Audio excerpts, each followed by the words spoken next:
ॐ पितृगणाय नमः। ॐ वसुन्धराय नमः।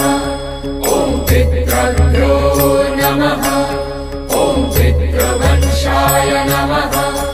ॐ पितृदेवाय नमः। ॐ ब्रह्माय नमः। ॐ पितृगणाय नमः। ॐ वसुन्धराय